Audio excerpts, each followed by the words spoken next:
We are going to go ahead and get started for this morning, and just let me make sure everything's running properly. Looks like it is. Okay, well, it's good to see everybody back out here this morning for lesson 109. 109 lessons and counting at this point. But I do want to just make a quick announcement. We have a guest with us. Dr. Dale Dewitt is with us this morning. He's been in town doing research on a O'Hare article for the 1940s at Baltimore Library for the last few weeks, and he called me yesterday, and I asked for an article, and he found it and brought it to church and said he wanted to come and visit and hear another lesson. So it's actually a very fortuitous occasion for him to be here this morning, because the lesson is entitled Correcting the O'Hareism Chronology. And he was very much involved with helping me work through some of the early thinking regarding this. And as we'll lay it out here this morning for you to see. So without any further delay, I just want to get right into the notes and look at the first couple points for the introduction/review. Now, if you remember back to lessons 91 and 92, which was in the last term of the class, we talked about the attack on O'Hare that surfaced in the O'Hareism under the searchlight of the Word pamphlet that was written by Haggai and printed and distributed and circulated by David Otis Fuller. And if you recall those early lessons, I said to you that I thought that the original publication date of this was 1930, and that's when it first appeared.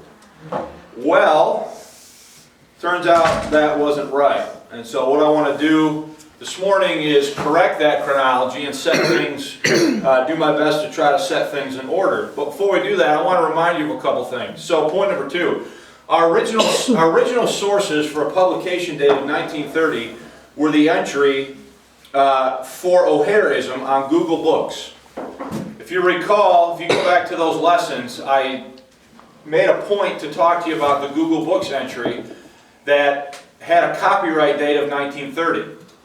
Then as I was researching things further, I ran across this PhD dissertation by a guy named Adam Christmas, and he had the same date of 1930 in his PhD for the publication of O'Hareism. So I reasoned then, as I say there in the notes, that if Christmas said in his PhD that the booklet dated from 1930, then he must have possessed a clearly dated copy, or else he would not have risked making such an error in his dissertation. So that seemed like a reasonable assumption, that if he is going to say in his PhD that it was written in 1930, that he must have known that it was, otherwise he wouldn't have said that it was. And then when I saw the Google book entry of the same date, well, I thought that was confirmation of that date. But what we now believe, when I say we, I mean myself and Dr. DeWitt, is that Christmas got his date from Google Books. Is probably probably what happened. But I'll say more about that later. Working from the premise that Google Books/Christmas was correct with respect to the publication date, we also observe curious discrepancies between the quotations of O'Hare's, the great blunder of the church, found in Haggai's O'Hareism. Namely, none of the page numbers matched our copies. And when I say our copies, in this case, I mean mine and Mike Merrick's. So the page numbers didn't match, and Haggai's quotations of O'Hare could not be found. You might remember this, that Mike went over to Puritan Theological Seminary over across the street, over by Cornerstone, and we thought that we had located a first edition of O'Hareism, because this led me to believe that O'Hare had revised the great blunder of the church, and he went and looked, and I called Dale Theological Seminary, and then it ended up that Dr. DeWitt found a first edition in a box in the basement of Baltimore Library. So we had two things going there early on. Number one, we thought, I was working with the assumption that Christmas was right in his PhD. Okay. Then the next thing I observed was discrepancies in page numbers and an inability to find the quotations. The stuff that Haggai was quoting in O'Hareism, I could not find in the copy of the great blunder of the church that I had and that Mike had. So then that led me to think that O'Hare had rewritten it. So as I say in that last sentence there, this led me to believe that O'Hare must have later, for some unexplained or unknown reason, rewritten the great blunder of the church. So in February 2013, when lessons 91 and 92 were taught, we surmised that the copies of O'Hareism in our possession, that would have been these two right here, this red one that is unmarked, and this navy blue or black one that's marked 2nd edition. These were the two that we had via Mike in our possession. We surmise that the copies of O'Hareism in our possession were later editions, 2nd or later, because they made reference to the passing of the late president of Moody Bible Institute and editor of Moody Monthly, Dr. James M. Gray. Gray, however, did not die until September 21st, 1935. This, of course, meant that if Christmas was correct in his dissertation, we possessed a later edition. So I'm trying to remind you of the thinking that we had that I had at that time, okay? So I was assuming that Christmas was right. Then I began to observe these discrepancies between the page number, the quotation, and the fact that within the two editions of O'Hareism that I had in my possession, they make reference to the death of James Gray, which we know didn't happen until September 1935. So if you look at the next point, it was Dr. Dale Dewitt who first questioned whether or not Adam Christmas was correct. At first, I supported the chronology that I had presented in class when speaking with Dr. Dewitt. As studies progressed, however, things were not lining up, and Dr. Dewitt asked me again if I had any other proof for a 1930 publication date beyond Google Books and the Christmas PhD. I did not. Would you want to add anything to that? Am I remembering all that the way you do? No corrections for sure, but there was another website that also had the 1930 date, which is WorldCat. Yes. Which is a worldwide catalog of all publications, everything ever published, and they have the same date. I've written to Google about this error, and they don't respond, so I don't know where we go from here on that. Okay. So that's what happened. He was the one, Dr. DeWitt was the one that first sort of said, wait a minute, do you have any proof that this actually was written in 1930 beyond the Google Books and the PhD by Christmas? And I didn't. So if you look at the last point, this prompted Dr. DeWitt, should say probably and I, to embark on a full-scale reevaluation of the O'Hareism chronology. What follows is the result of this joint effort to set the record straight. The original chronology presented in lessons 91 and 92 was not correct. Here is our best reconstruction to date of what actually happened. Okay, so that brings you to page 2. So, yeah, there was definitely a lack of clarity when it comes to this when we first went through this, and I thought it was significant enough that we spend a lesson sort of setting things straight with respect to the publication here and what actually took place. So if you look at page 2, revised O'Hareism chronology, and you'll see that at the center it says the historical chronological context of the pamphlet of O'Hareism by Dale S. Dewitt and Bryan C. Ross. So Dr. Dewitt worked this up, and then I've just taken it, put bullet points, added bullet points and so forth so that everything would read with standard with the notes I've been giving you. And I've added just a couple quotations and things to just prove further what we're trying to communicate. So if you look with me at the paragraph there, this chronology questions the 1930 date for the original edition of O'Hareism. The most puzzling element in assigning a 1930 date to the original edition of O'Hare's is O'Hare's apparent long silence about it. Usually he replied to attacks rather promptly, as with James N. Gray and Harry Ironside, and later David Otis Fuller. So one of the things that Dr. DeWitt was noticing was that if the 1930 date was true, then there was a very long time period between when the thing was first published and when O'Hare responds. And what we had already seen is that if O'Hare was aware of a criticism, he would almost immediately respond within, a relatively short period of time. And so this wasn't matching the pattern. And so with it not matching the pattern, and with there not being good evidence outside of Google Books and the Christmas PhD that it actually came from 1930, that's sort of what prompted a reevaluation. So a 1930 date for the original edition requires a 14-year gap before the second edition appeared. This seems impossible in the light of Fuller's zeal in promoting and distributing the pamphlet. This chronology is a proposed new reconstruction based on references in O'Hare's Accuser of the Brethren, Judge David Otis Fuller, and on U.S. Census sheets and city directories to the extent available from the era as a guide to Haggai's movements and locations. It is tentative and subject to further improvements if we find new data. Now, Dr. DeWitt, do you use Ancestry.com, I believe? I do. For some of this? I have a subscription to it. Okay. So, let's just go through the points. Some of these will be just pretty straightforward. 1922 to 24, Haggai marries Mildred Steer in Grand Rapids, Michigan. 1930, the U.S. Census has Haggai living in Kalamazoo, Michigan, and pastoring a Baptist church. Now that's your first clue right there, because both these booklets have Haggai on the cover as the pastor of Brookville Baptist Church in Brookville, Massachusetts. The U.S. Census has him living in Kalamazoo, Michigan in 1930. So, I mean, that right there pretty much tells you that it couldn't have been written in 1930 because he wasn't living in Massachusetts in 1930. He was living in Kalamazoo. 1932 to 34, the Haggai moves to Gossets, did I say that? Gossets Ford, Pennsylvania, according to the U.S. Census sheet. And Gossets Ford, mentioned in the 1940 U.S. Census sheet as Haggai's residence in 1935.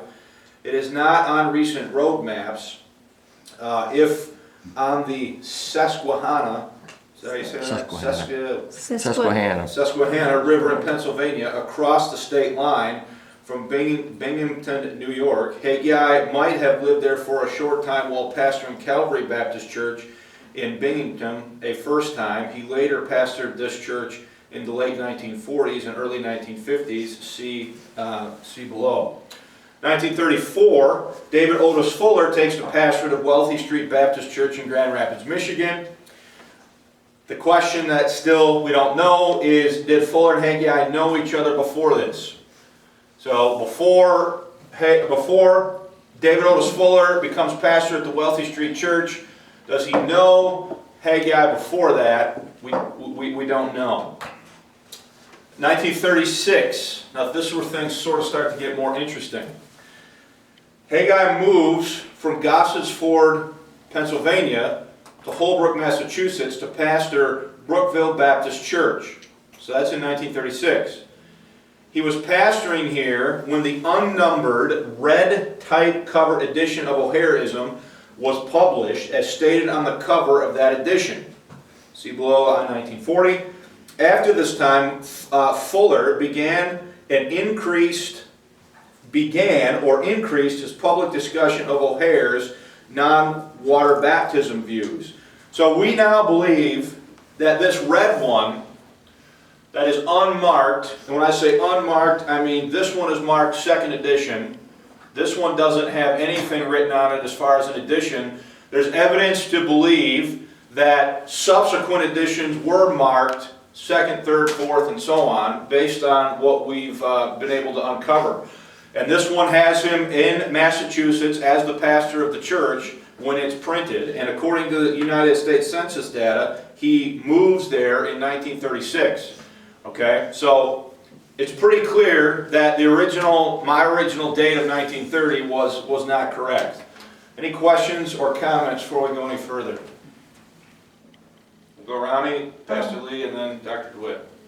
Well, this may be what Dr. Wood is going to say. 1936 with a C beside it means circa 1936.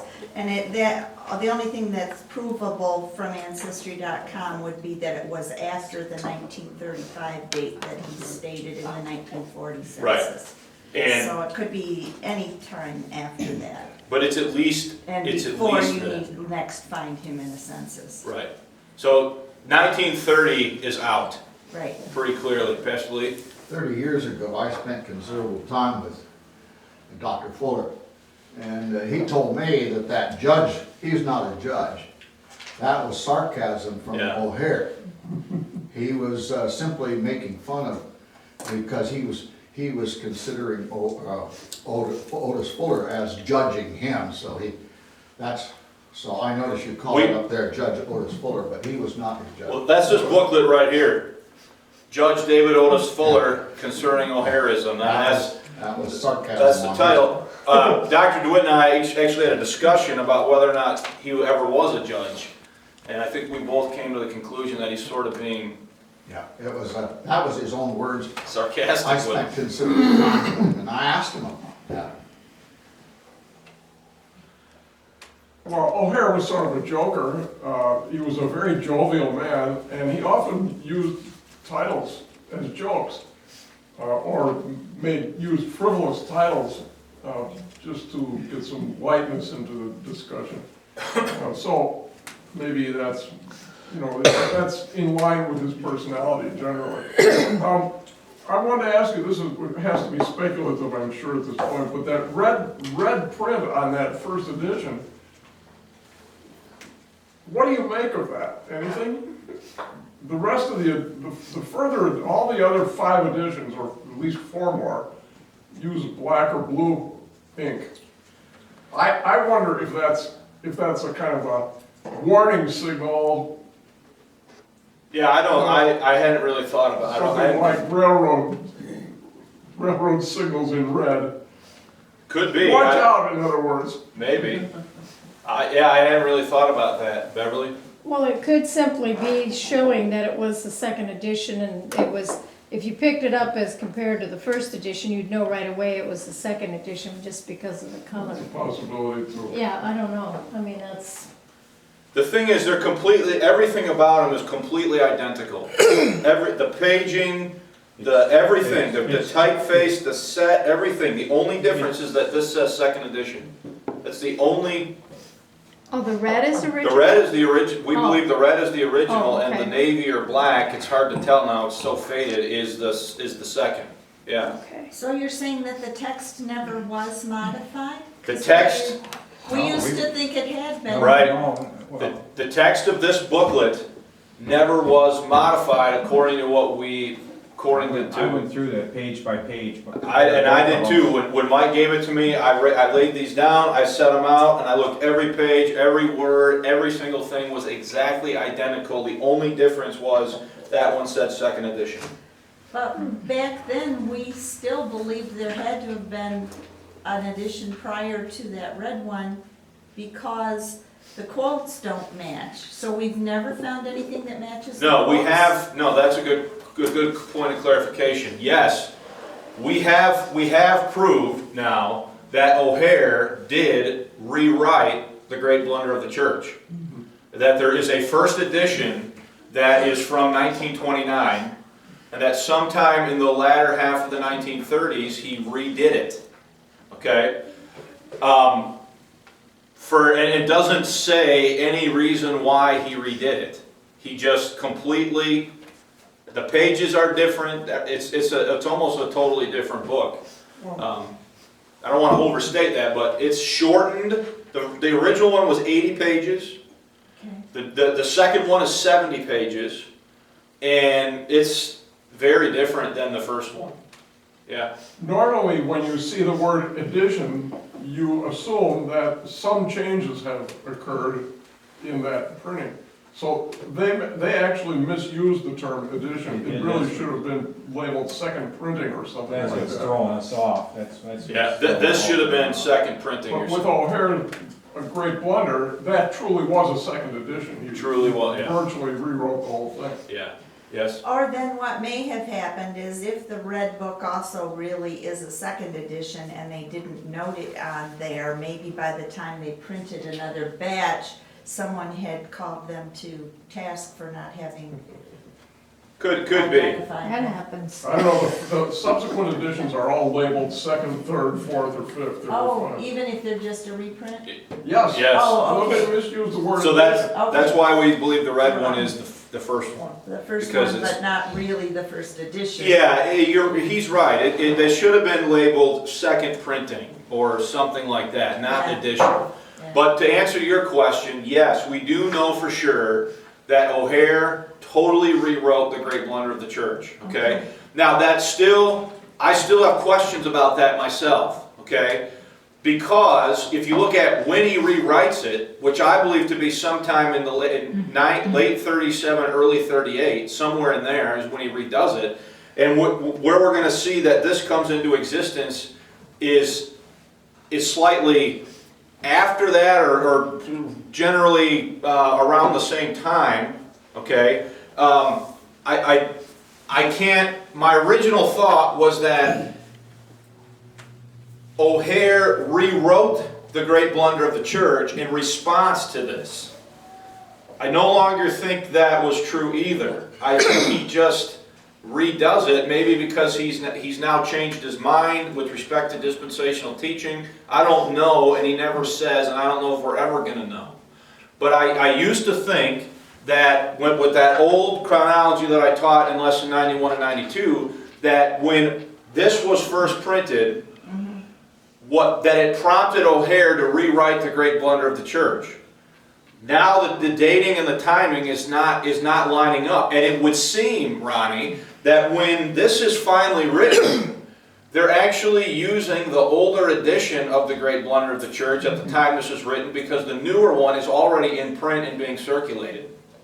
Okay, so there's still some questions about this that I don't know that we have the total answer for. Yeah.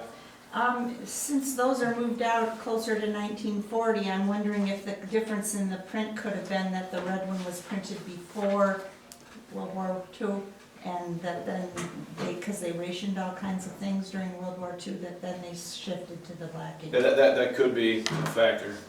Yeah. Did you have anything you want to? Okay. So, point 1937, 1938. O'Hare writes Fuller and his board a letter, then prints it without a cover on white paper and distributes it under the title, A Letter to Reverend David Otis Fuller. That's this letter right here. Okay? It's on, 8.5 by 11. It's rather lengthy. You open it up, and it says right at the top, A Letter to Reverend David Otis Fuller. If you were around when Jerry Halston was in town at the end of July, he had these available, and I think some of you might have picked these up. But this is a significant letter in establishing the chronology here that we're looking at. The publication date of 1937 is close to exact. In the letter, O'Hare refers to his conversion to Christ 37 years earlier. And we know that his conversion was in 1899 from his own testimony at the end of December. The occasion of this letter was a sermon or series on O'Hareism made shortly into one or more articles in the Grand Rapids Press.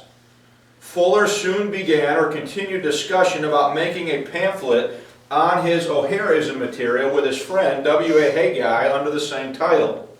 Apparently, Fuller proposed that Haggai write or edit the pamphlet, while Fuller would see to its printing and promotion. This discussion was the origin of the pamphlet O'Hareism. Perhaps Fuller and Haggai continued to exchange ideas and think and rethink and write and rewrite. Further letters may have come from O'Hare. There is some reason to think that Haggai had some misgivings about the scheme, based on page 20 of Accuser of the Brethren. Sometime may have been needed for Fuller to persuade him for the idea to mature and to finalize. But it seems like the idea is coming from somewhere in 1937 and 1938, and we're concluding that based upon this letter that O'Hare writes to David Otis Fuller and makes mention of it. And he says specifically in the second paragraph of the letter He says, I'm writing you concerning the article which you have printed in your church bulletin concerning O-heretics or hyper-dispensationalists, as well as several other statements you made concerning me over the radio and in the Grand Rapids paper. Okay? So, the O'Hareism discussion is on, as it were, by 1937, 1938 for sure. Okay? And this letter from, and again, this indicates a quick response. This does not indicate a lengthy period of time in between O'Hare being aware of what Fuller's doing and when O'Hare's responding to Fuller. Yeah. 2 points. Have you looked for the microfiche of the paper, and was it the Grand Rapids Press or the Grand Rapids Herald? It was the press. Okay. But no, I have not done that. Well, the bottom point on page 2, under 1937 and 38, line 4, 1899 at the very end of December for O'Hare's conversion. I read a pamphlet of his this week that contained November as the date of his conversion, same year. So there's conflict here from O'Hare's own pamphlets themselves. We have to, I don't know that we can resolve it. The December date, isn't that coming from his audio recording with Baker? Possibly. We can check that. I think it was. I think December 1899 was coming from My that. reason for putting December in here was that I think he says somewhere, on the last day of 1899, I was converted to Christ, or something like that. But I can't document that just from my memory. I seem to remember hearing that in the recorded You might be right, that's where it is. testimony. So top of page 3, 1939-1940. The likely period of publication and distribution of the first undesignated edition of O'Hareism by Fuller. Its cover was printed with red ink on buff cover stock. Later editions are numbered as 2nd edition, 4th edition, etc. And the covers of at least some later editions were printed with black ink. On the first cover, Haggai is said to be pastor of Brookville Baptist Church in Massachusetts. The cover also had a note in red ink suggesting O'Hare was refusing to accept an invitation to debate Haggai on baptism. It says right here at the where did it go? The Baptist minister who challenged Reverend J.C. O'Hare of Chicago to debate this subject, but the challenge was never answered, is the claim that they're putting on the cover of the book. Okay. 1940. Haggai appears in the 1940 U.S. Census as residing in Holbrook, Massachusetts, and pastoring Brookville Baptist Church. Haggai lived about a mile from the church. Now, 1942, March 1st, 1942. This is where the Judge Fuller booklet is going to come into play. Okay? If you open up this and look on the inside cover, it's clearly dated Chicago, March 1st, 1942, Dear Judge Fuller, O'Hare says. So, O'Hare writes a letter to Fuller about O'Hareism, a copy of which he says he has just received.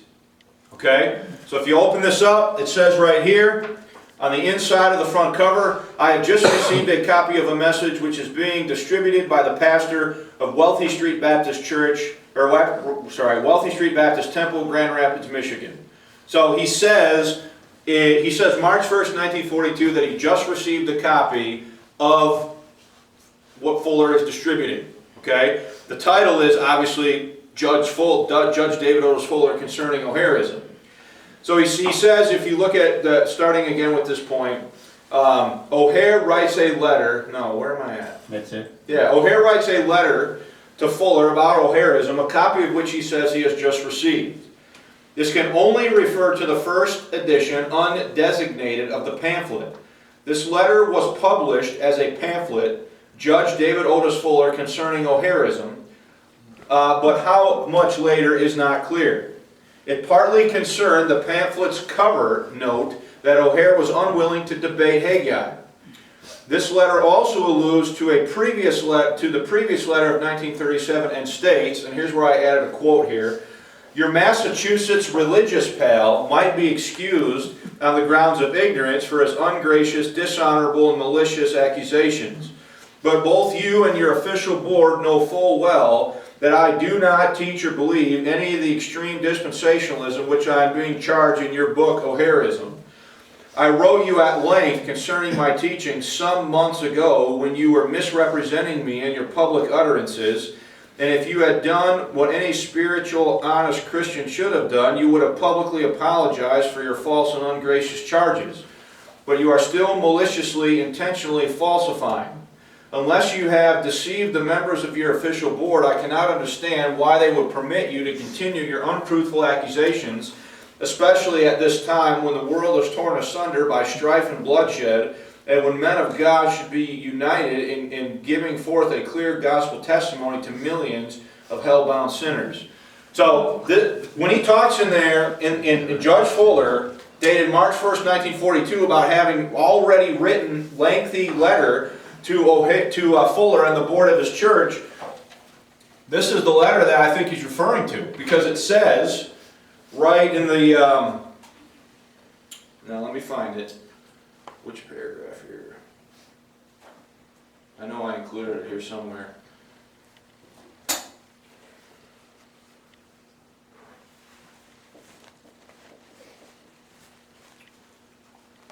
Hence this open letter, copies of which will be sent to members of your official board, as well as to many preachers and Christian workers. And there's a subtitle on here that says, underneath it, it says, a letter to Reverend David Otis Fuller, pastor, Wealthy Street Baptist Temple, Grand Rapids, Michigan.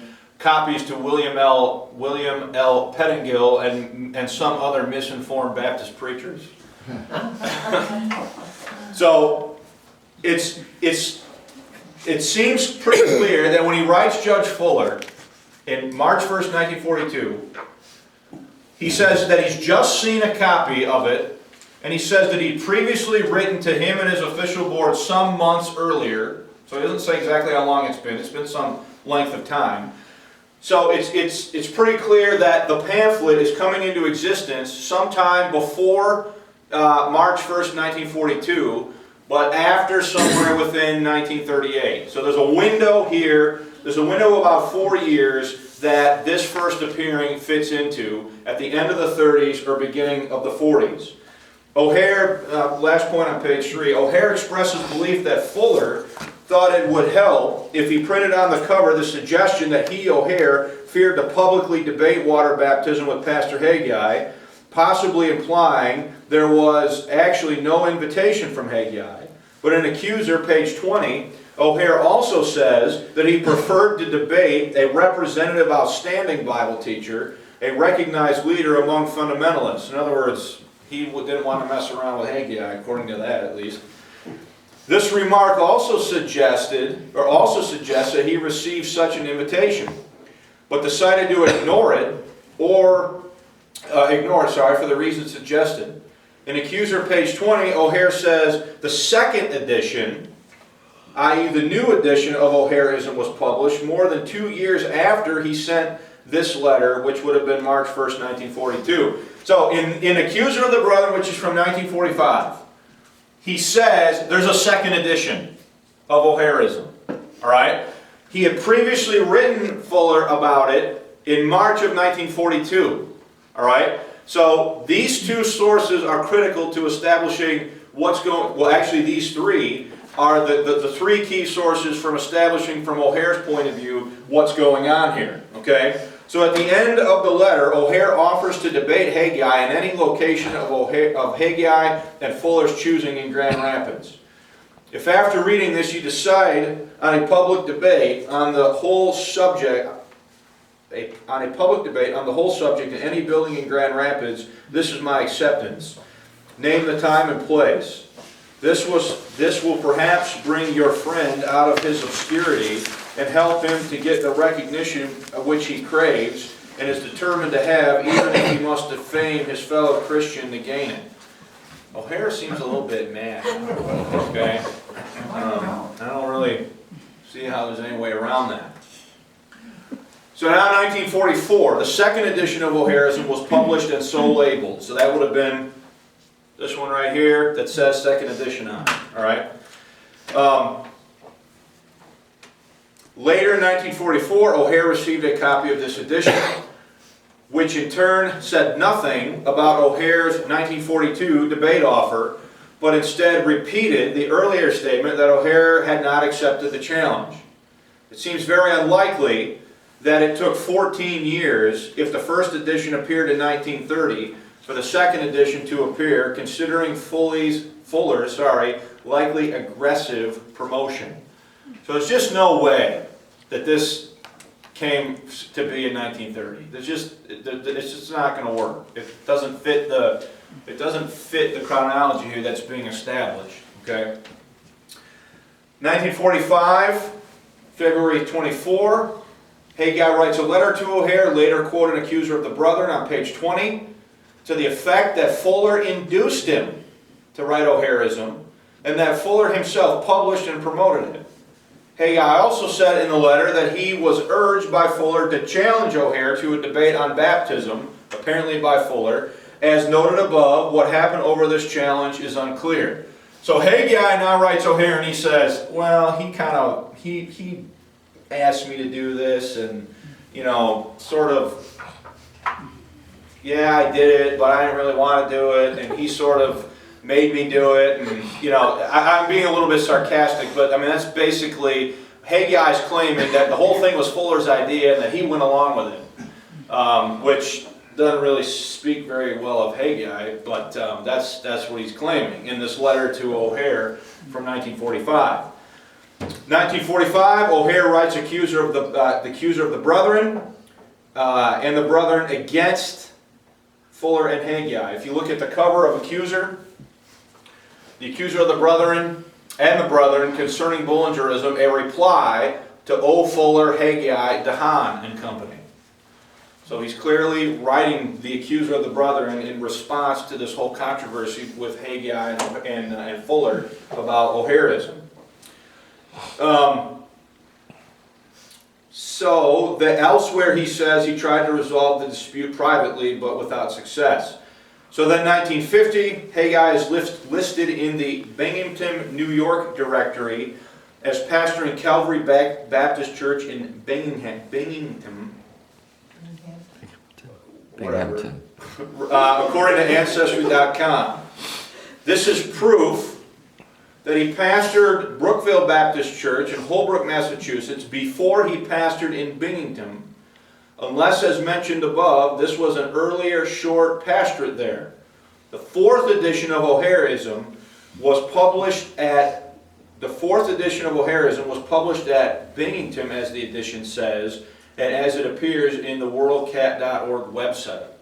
So if I'm understanding you right there, Dr. Dewitt, you're saying that the fourth edition lists Haggai as pastor at the church in New York, not the church in Massachusetts. That's right. Okay. So let's stop there. Any questions or comments before we look at a few more things with respect to this? Pastor Lee? On the dating and stuff, several years ago I was teaching with Pastor Sadler, and I questioned him because I noticed a lot of the stuff on the internet actually was misquoted, and it looked to me deliberately perverted to conform with an opposing opinion.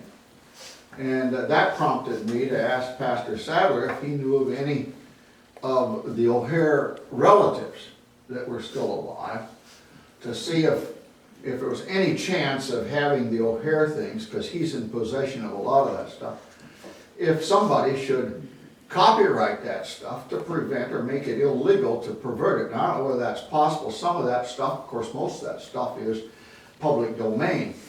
But we're foolish if we think that people, even within our stripe movement, we're foolish if we think that they would not deliberately change some of the actual wordings and teachings. You're saying when they reprint the stuff, right?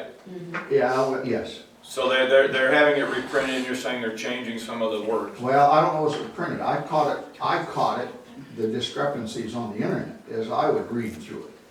So, of course, people on the internet can, anybody with a computer and a typewriter can change it. So that was, I'm just wondering how, you know, I don't know where some of that stuff comes from, and Sadler didn't either. I do know that he made an attempt to contact, or he did contact some of the O'Hare relatives. I don't know what the thing was. Anyway, it does have to do with dating, it does have to do with authenticity. It's just a comment, I think, that needs to be at least considered at times. I think Dr. DeWitt and I are in agreement that we think that the O'Hare stuff is strewn probably over 1,000 basements, Yep. you know, all over the country. And whether or not we'll ever have what we could consider to be a 100% complete collection is somewhat, I don't know that we can do that unless you can speak to that more clearly. Only this, that a week ago today, Jim Stringham, who perhaps, I think at Lee's behest, put the list together, am I right about that? When he was working for you? Yes. That Stringham told me last Sunday morning that he was now aiming at an absolute exhaustive list of O'Hare's pamphlets. And so maybe he'll succeed with that. I hope he does. That means that more material will be available for other people to work on. And maybe, you know, add some things to what we're doing. But I think that's a very good thing. I hope he succeeds at it. Or that kind of thing is really hard to do. Then the next thing is to gather all of them together in one collection. Oh, that's another major That's problem. another major headache. Mike? Well, apparently the O'Hareism booklet was still being circulated in the mid-50s because the Truth magazine has Dr. Baker writing an article complaining about O'Hare, or the O'Hareism booklet as late as the mid. It might even be that the 5th edition, as they called it, was not published until after it. And Baker's hopping mad also. You never really see that in his writings, but there it comes out a little bit in that article. Yeah. He's very annoyed by it. If you think O'Hare was angry here, you read some of Zwingli or Martin Luther's comments. Huh? Yeah. And Luther said he has no qualms about using profanity if necessary. You should hear what he called the Pope. Well, I know what he called them. I've seen the cartoon. Anyway, let's do the compelling evidence now at the bottom of page 4. So, 3 comments by O'Hare, an accuser of the brethren, from 45, seem to offer compelling evidence of a date for O'Hareism by Haggai of about 1939 or 1940 within the context of the preceding chronology rather than the date of 1930 shown on some database websites. I personally have in parentheses here, I favor myself 40 or 41. And the reason I favor that is given O'Hare's statements on the inside cover of his dated letter to David Otis Fuller on March 1st, 1941.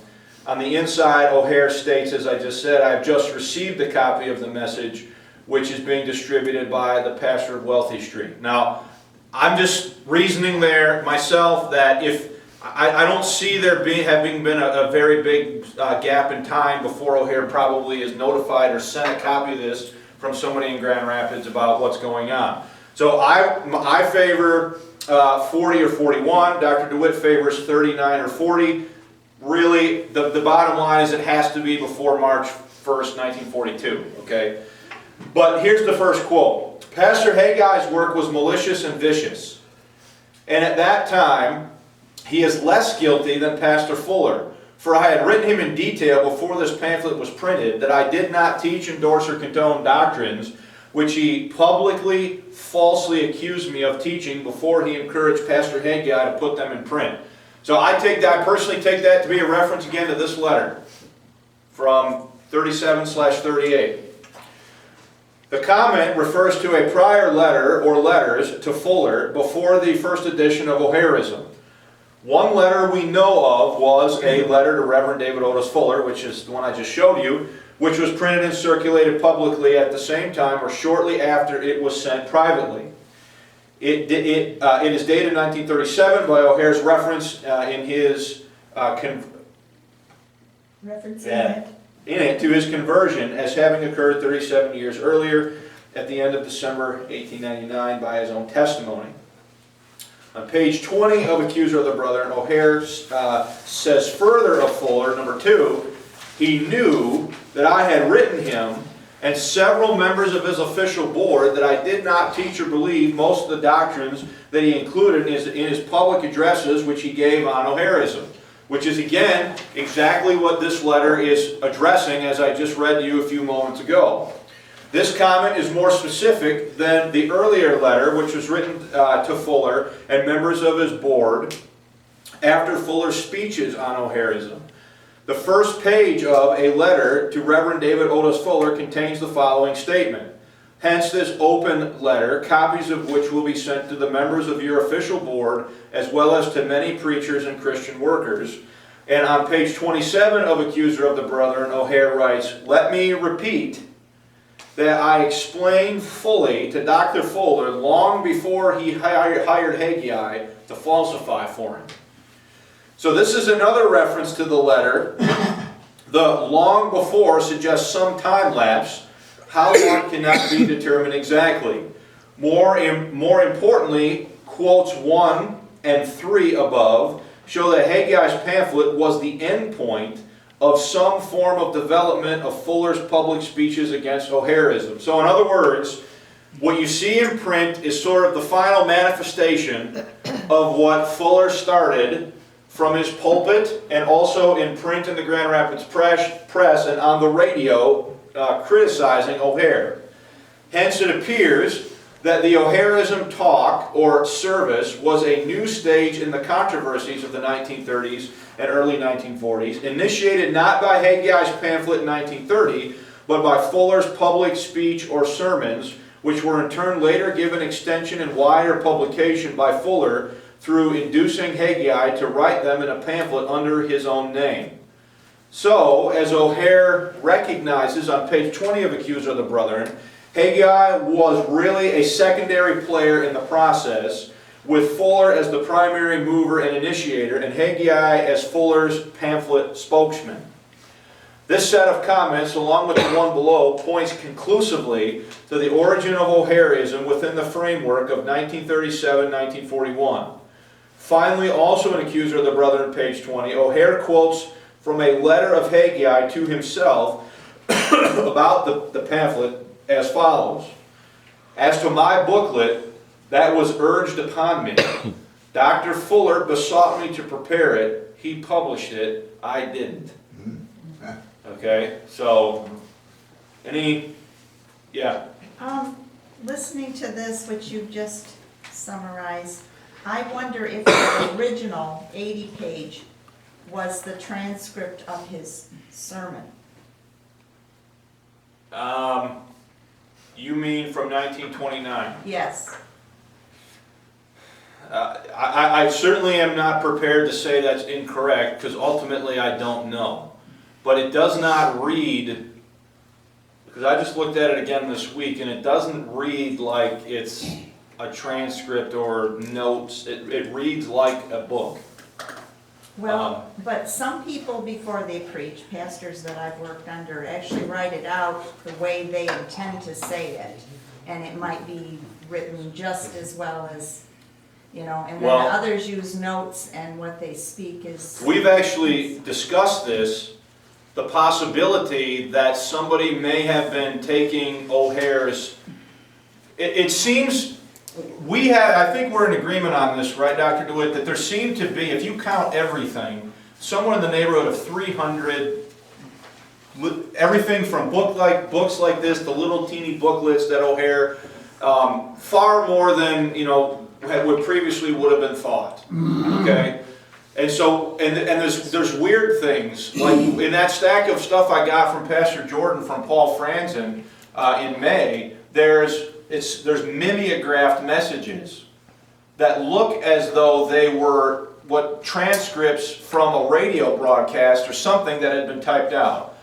So I don't want to say more than we know, but one of the things, I've had a thought for a while that O'Hare may have been having help with some of this from a secretary or somebody that was, taking some of the audio sermons and, transcribing them into written form.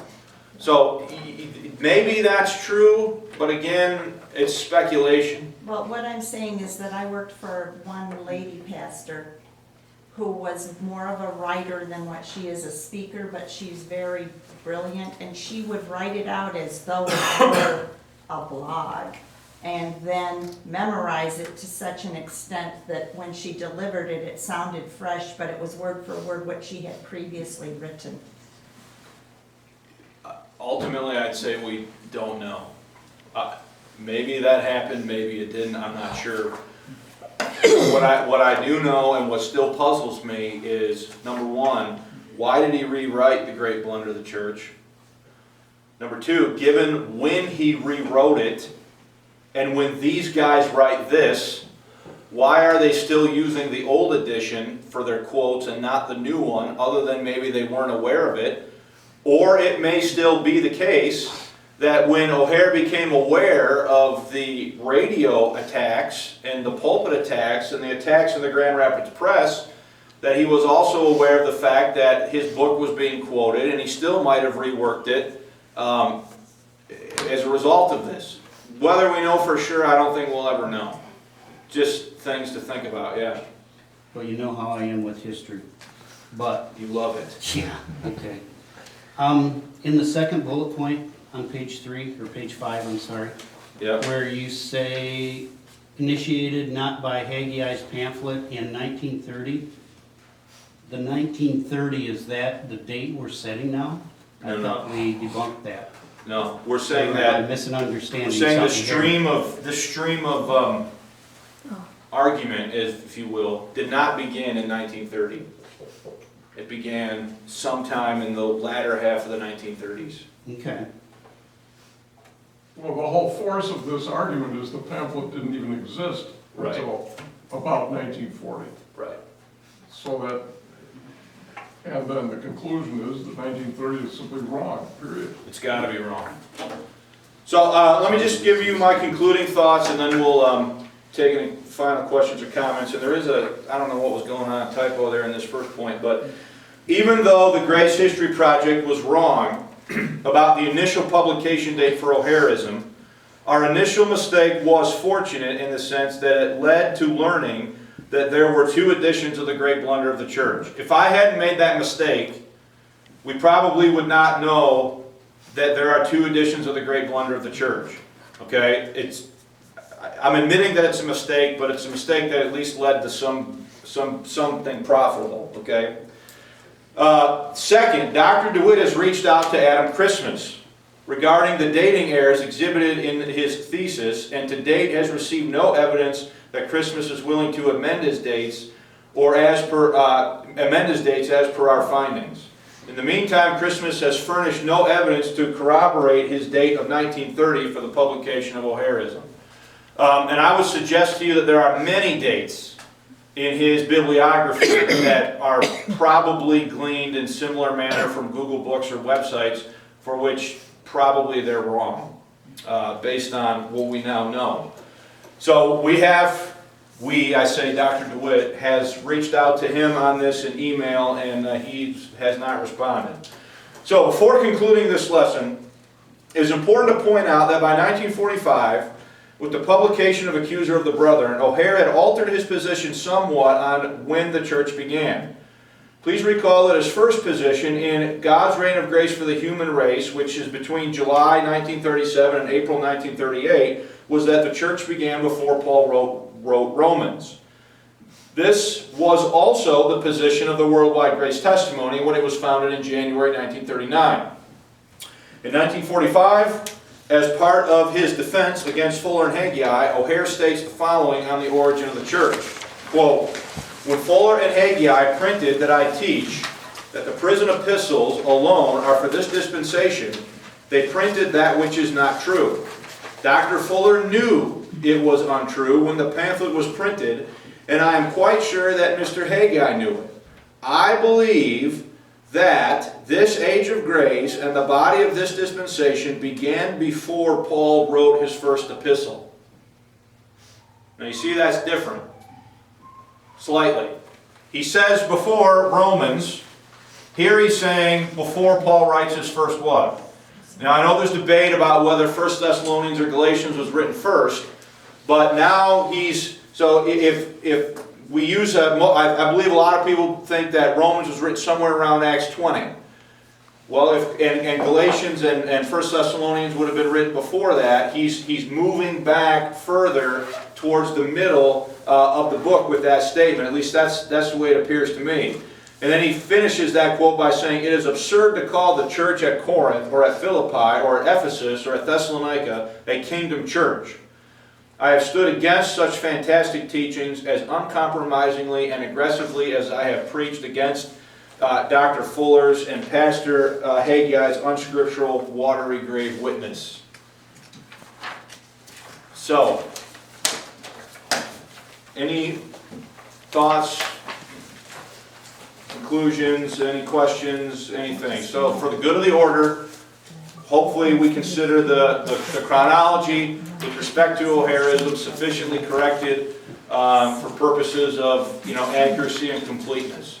So does anybody have anything they want to bring up, add, discuss? We got about 4 minutes, Ronnie. I would suggest reading the article that was in the press. It may have some other. Have you seen it? No, I'm just asking if No, I think anybody looked at it. a bit of neglect on Bryan and my part both, that we should chase that article in the press, or probably a series of articles. See if we can find it. Maybe, yeah. Mike, I have a question for Dr. Dewitt. Regarding the 2 editions of The Great Blunder, we know in his later years he sent his writings up to be printed at commercial printers, but Mr. Rich told me that so he himself had typeset material or equipment in his home or church, and he would often type out the lead type, the old-fashioned lead types.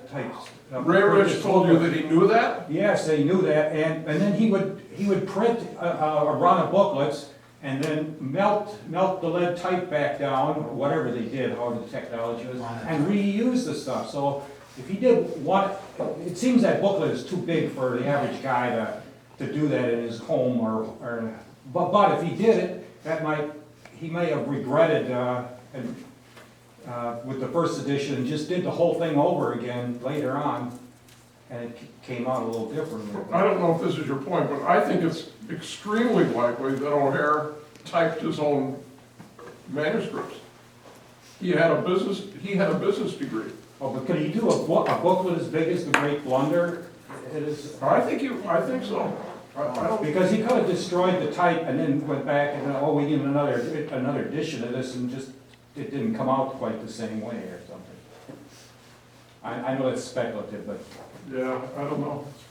Mr. Rich told me that he used to do that, just Well, print them and then melt, use Ray the Rich same knew O'Hare very well. use the same lead over to make the next booklet.